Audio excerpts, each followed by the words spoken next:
Assalamualaikum warahmatullahi wabarakatuh. Alhamdulillahirabbil alamin wa bihi nasta'inu ala umuri dunya waddin.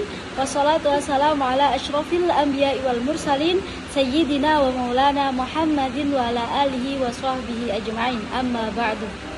Halo teman-teman semua, kami dari kelompok 3 ingin mempresentasikan materi tentang listening effectively, mendengarkan secara efektif.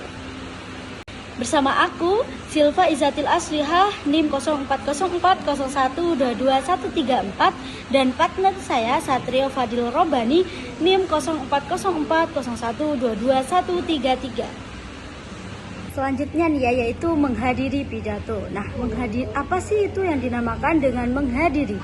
Menghadiri adalah memperhatikan apa yang dikatakan pembicara tanpa memandang hal-hal yang tidak relevan atau gangguan. Pendengar yang buruk itu mengalami kesulitan menjalankan kontrol apa yang mereka dengar. Seringkali nih membiarkan pikiran mereka melayang ke pemikiran yang sama sekali tidak ada hubungannya dengan pidato. Nah, seperti contoh nih, kita waktu bercakap-cakap dengan teman kita, dia berbicara, "Wah, aku bahkan tidak tahu kamu membicarakan tentang siapa, karena aku sedang memikirkan ulangan matematikaku siang ini." Nah, dalam teknik tersebut terdapat 4 teknik yang membantu untuk mempertahankan perhatian saat mendengarkan pidato.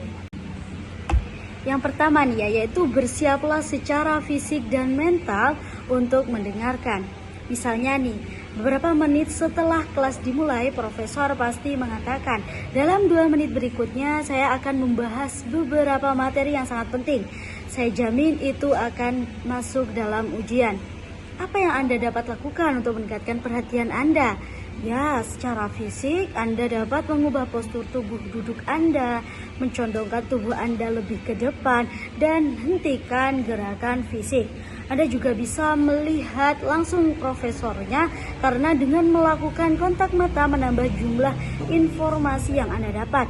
Anda juga dapat bereaksi secara mental dengan memusatkan seluruh perhatian Anda saat profesor itu berkata dan menghalangi pikiran-pikiran yang terus-menerus melewati dalam pikiran. Yang kedua yaitu kualitas konten. Nah, apakah pembicara menyampaikan informasi berkualitas tinggi yang cukup untuk memastikan Anda memahaminya? Dan apakah memberikan cukup contoh dan rincian pendukung lainnya dan penjelasan yang memungkinkan Anda itu menerapkan informasi tersebut? Selanjutnya, apakah yang mengemukakan fakta untuk mendukung gagasan atau sekedar memberikan pendapat? Pembicara mengidentifikasi sumber gagasan, fakta, dan materi lainnya yang disajikan. Dan apakah sumbernya relevan, terkini, bervariasi, distribusikan ke seluruh pidato. Pembicara juga menyajikan kedua sisi isu kontroversial dan cukup informasi atau bukti yang disajikan untuk mendukung kontroversial ide-ide. Yang ketiga yaitu sesuaikan dengan tujuan mendengarkan situasi. Ketika mendengarkan pembicara setelah makan malam hanya untuk kesenangan, mampu mendengarkan tanpa intensitas. Sayangnya banyak orang mendekati semua situasi dalam berbicara, seolah-olah mereka mengetahui dalam sehari-hari. Tetapi dalam forum publik berbeda lagi, atau pengaturan bisnis di kelas, dalam memahami dan mendengarkan sesudah yang berbeda. Kita dapat mengevaluasi apa yang dikatakan oleh pembicara. Yang keempat nih, ada identifikasi manfaat memperhatikan kata-kata pembicara. Kadang-kadang nih kita melakukannya hampir secara otomatis, terutama ketika profesor Anda itu mengatakan seperti, perhatikan penjelasan ini, aku akan memberitahu sekarang juga. Itu akan menjadi dasarnya salah satu pertanyaan yang sangat utama. Namun, meskipun pernyataan seperti itu tidak dibuat, Anda dapat memberikan motivasi tersendiri saat Anda itu mendengarkan. Tanyakan pada diri Anda, mengapa dan bagaimana Anda melakukan, mungkin menggunakan informasi yang secara spesifik dalam waktu yang dekat. Misalnya nih, Anda mungkin dapat menggunakan informasi dalam diskusi dengan teman-teman, membantu menyelesaikan masalah yang berhubungan dengan pekerjaan, atau mungkin nih memperbaiki diri secara pribadi, mengidentifikasi manfaat dan motivasi diri untuk menerapkan dari 3 perilaku sebelumnya itu lebih baik. Oke, lanjut yang B, memahami dan mengingatkan informasi pidato. Aspek kedua dalam mendengarkan pidato adalah memahami dan mengingatkan apa yang pembicara katakan. Nah, pemahaman adalah kemampuan untuk menetapkan secara akurat yang dimaksud dari apa yang dikatakan. Nah, mengingat adalah kemampuan untuk mengingat dan mengingat informasi yang telah Anda dengar. Baik pemahaman maupun mengingatkan adalah keduanya difasilitasi oleh pengamanan perilaku pendengar aktif. Pendengar secara aktif meliputi mengidentifikasi. Oke, yang pertama adalah tentukan organisasi pembicara. Nah, menentukan organisasi membantu Anda membangun kerangka kerja untuk mengetahui dan mengingatkan informasi dalam pesan apapun yang dijelaskan. Pembicara yang efektif memiliki organisasi secara keseluruhan. Pola bagi informasi tersebut disajikan. Organisasi ini meliputi tujuan pokok-pokok yang berkembang dan rincian yang disajikan untuk mengembangkan poin utama. Efektif mendengarkan secara mental atau fisik. Nah, merangkaikan organisasi sehingga ketika pidatonya selesai, mereka dapat menyebutkan tujuan atau utama poin dan beberapa detail yang penting. Nah, misalkan saja pada pertemuan PTA Glory Minton, seorang guru memberikan penjelasan singkat tentang masalah identifikasi. Tujuannya adalah untuk menjelaskan apa yang terjadi di sekolah agar mencegah adanya perilaku ini. Dalam pidatonya, ia menyampaikan 2 hal utama, yaitu apa yang dapat dilakukan oleh guru dan apa yang dapat dilakukan oleh siswa yang dilecehkan.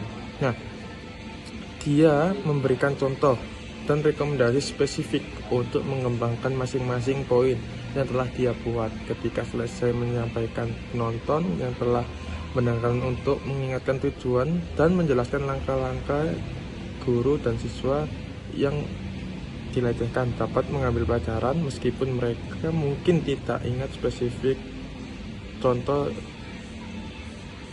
dan statistik yang bisa dia kembangkan setiap poin.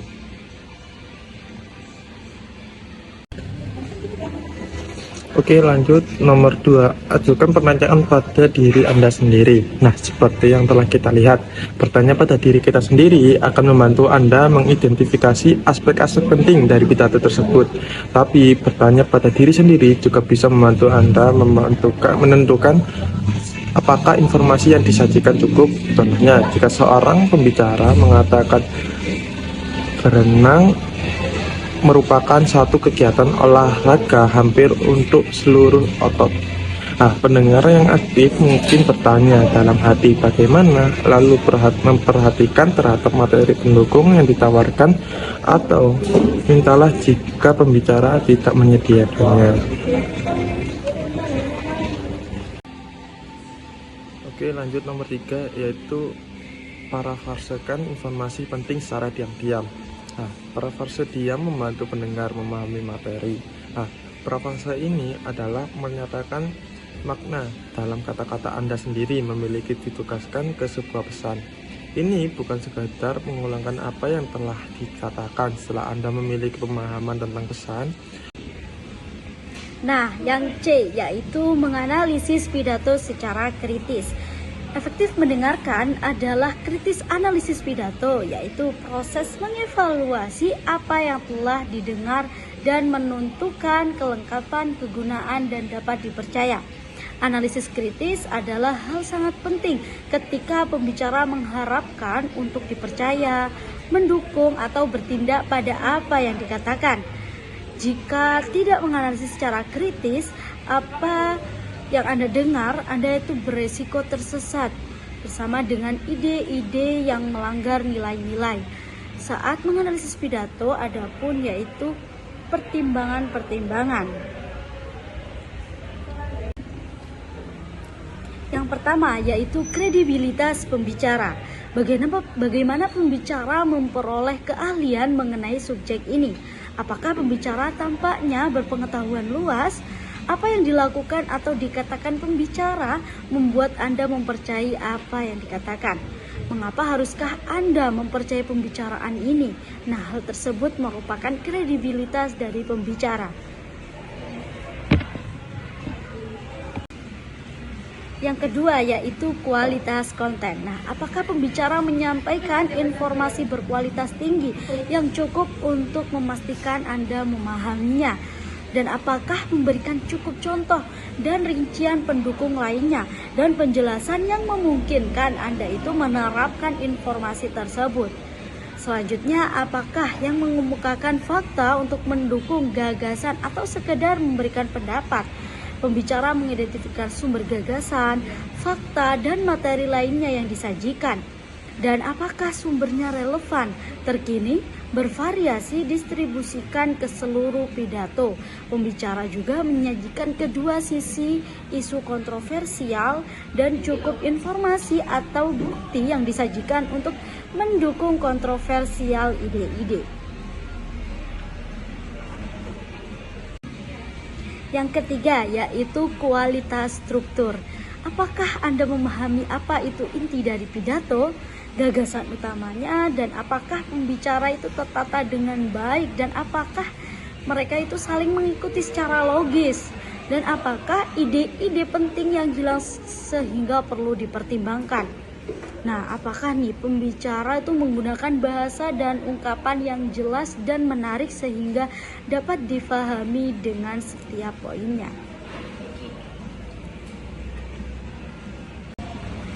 Yang keempat nih yaitu ada kualitas pengiriman.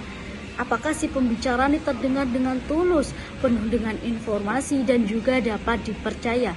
Dan apakah nih si pembicara itu menggunakan ekspresi wajah dan gerak tubuh yang tepat? Si pembicara pun harus tampak menyampaikan sikap yang percaya diri. Nah, yang D nih yaitu ada mengevaluasi efektivitas pidato yaitu berupa kritik konstruktif. Dalam sebagian besar nih situasi komunikasi di luar kelas itu sudah cukup dalam untuk memperhatikan, memahami dan menyimpan informasi dalam suatu pidato sehingga dapat dipertimbangkan itu sangat penting untuk diri Anda sendiri. Tapi nih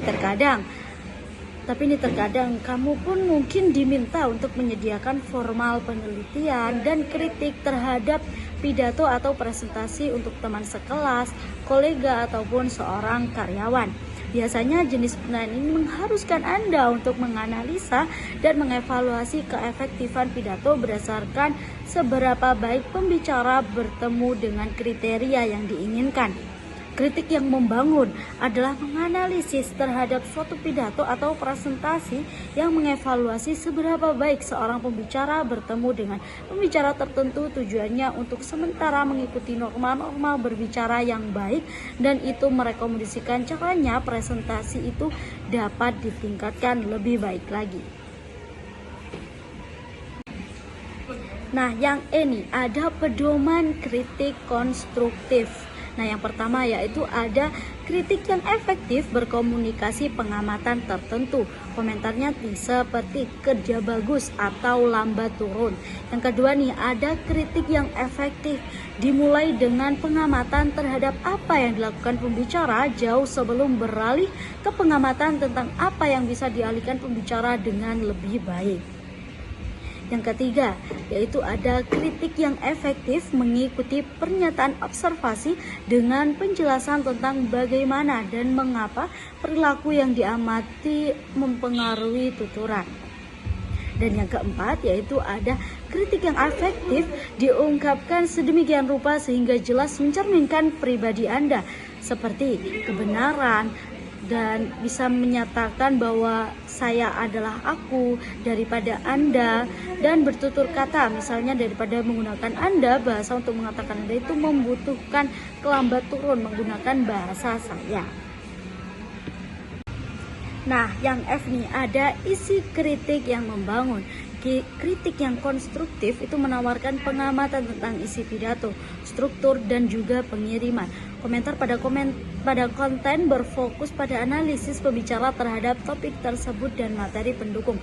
Misalnya nih, kita mungkin berkomentar tentang seberapa efektifnya pembicara menggunakan penalaran atau mengomentari keluasan dan kedalaman informasi yang digunakan untuk membangun setiap gagasan utama. Nah, komentar tentang struktur fokus pada struktur makro dan juga struktur mikro, termasuk bagaimana pembicara mengatur dan mengungkapkan idenya. Mungkin dapat dipertimbangkan di kejelasan pembicara, mulai dari tujuan, transisi, ringkasan, atau memesan dari ide-ide dan utama. Oke, lanjut. Yang terakhir yaitu penutup, yaitu ringkasan.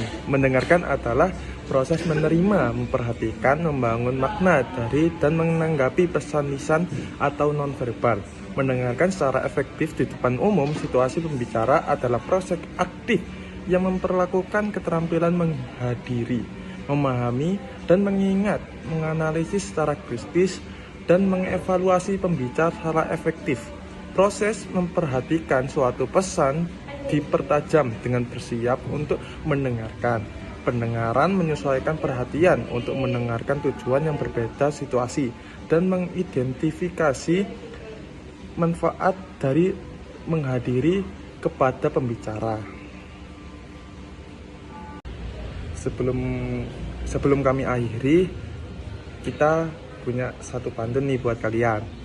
Petik mangga dapat 5, cuci dulu supaya bersih. Presentasi saya tidaklah lama, cukup sekian. Terima kasih. Wabillahi taufiq wal hidayah. Wassalamualaikum warahmatullahi wabarakatuh. Waalaikumsalam.